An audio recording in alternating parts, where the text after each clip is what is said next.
Oh, now it's on. Thank you. Thank you very much. I want to also to congratulate and thank Murat and the organizers for inviting me to this meeting. It's really a spectacular meeting in a really beautiful city, so thank you very much.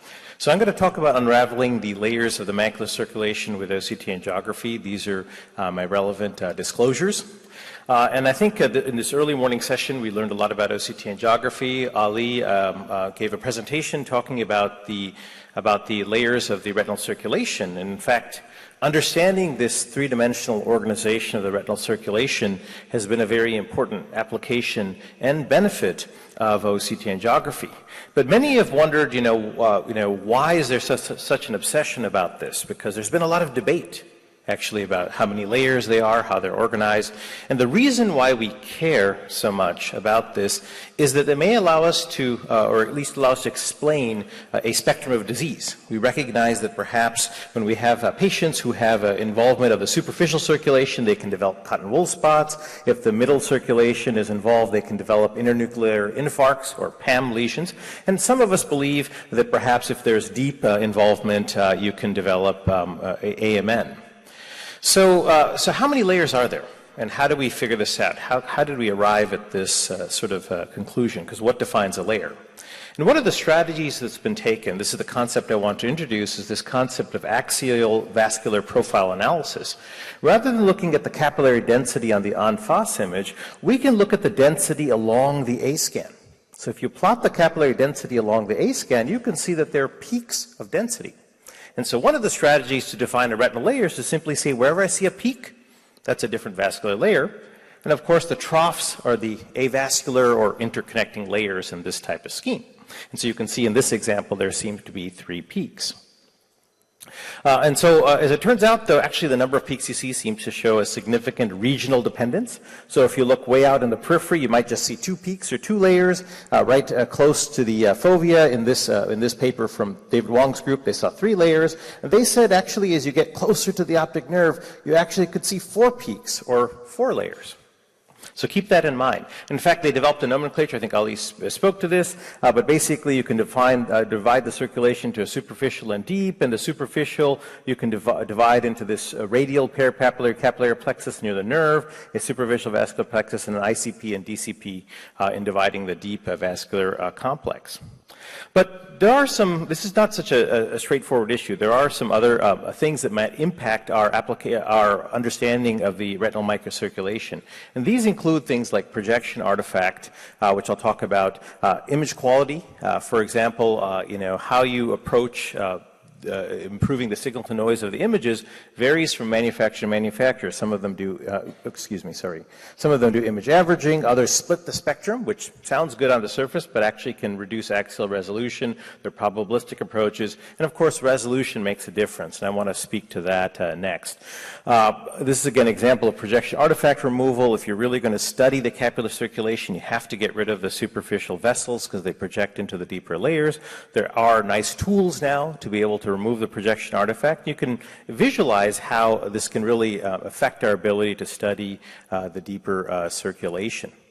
Resolution is another thing that can really affect our understanding because the circulation we're trying to visualize is quite small, 8 microns for capillaries, 30 micron spacing between the layers. So you can imagine that resolution can be quite impactful for understanding the circulation, and you have to make sure you have enough resolution to actually see this type of separation. One of the best places to study the impact of resolution is to look at the peripheral retina, because here the retina is thinner, the layers are essentially compressed closer together. So here's an example where you have the original full spectrum axial resolution and everyone can see the 3 peaks. So even out in the peripheral retina, we might be able to recognize the 3 peaks. But notice what happens as you reduce the axial resolution.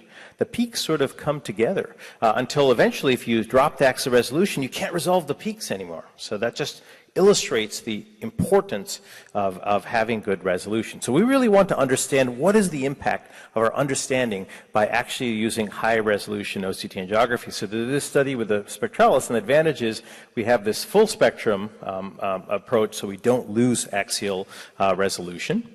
And we of course use the projection removal software because again we wanted to understand the capillary circulation and not the larger vessels. And we created these axial vascular vascular profile maps. And we looked at it in particular regions. We looked at these red boxes to denote the regions. We looked at 4 regions right close to the foveal center, the parafoveal retina, and the perifoveal retina further out in the macula. And we produced plots like this. So I'm going to explain this. So again, the green line here is the mean of this normal population. The dashed lines are the standard deviation, and the little faint gray lines are each of the individual subjects that contributed to this profile analysis. Then we applied projection artifact removal, and notice what happens when you take out the projection artifact. You can see that you really take out all of the excess vessels in these relatively avascular layers. See how the peak really sort of, or excuse me, not the peak, but the density really drops down in those avascular layers in between. So it just shows you the effectiveness of the projection artifact removal. In any event, what did we find? So if you look at the perifoveal macula, you can see that there seem to be 3 peaks, as was originally described by David Wong. But you can see that the location of the peaks seems to be a little bit different. In the superior, nasal, and inferior portions of the outer macula, you can see that the peak tends to be towards the nerve fiber layer, where it's displaced towards the ganglion cell layer temporally. So really, this superficial peak really tracks where the nerve fiber layer is the thickest. It's really not a peripapillary nerve fiber layer. It's just a nerve fiber layer plexus. I think that's the preferred name now for that structure. But in the parafoveal macula, this is what was very interesting. With this high resolution approach, we can still resolve actually 4 peaks in the parafoveal circulation. There's a 4th peak. Actually, you can in fact divide this into a ganglion cell and a nerve fiber. Here's the nerve fiber layer plexus and a ganglion cell plexus, which I think is kind of interesting. And we wondered whether this was actually due to this improvement in axial resolution using a full spectrum approach. In fact, I think in the future, this is the way we like to study and think about diseases even, is we can do this type of regional axial profile analysis where we can see how the vascular profile is changing as you sweep across the retina in this case. And again, to highlight the importance of high resolution, if you look at the peripheral retina, you can see that, yes, as you go further and further peripherally, the peaks get a little bit closer together, but actually with this high resolution approach, we can still resolve 3 peaks, even going out into the farther portions of the peripheral retina. Lastly, we wondered whether this actually has an impact on our qualitative visualization of the deeper plexus. In the previous reports, it was stated that the ICP and the DCP look quite similar. But actually, if we look at this with this high-resolution type of analysis, here's the deep vascular complex, the combination of the ICP and the DCP. But if we separately isolate the intermediate capillary plexus, we can see it has its own very unique structure. In fact, I'll have you track this particular vessel in particular.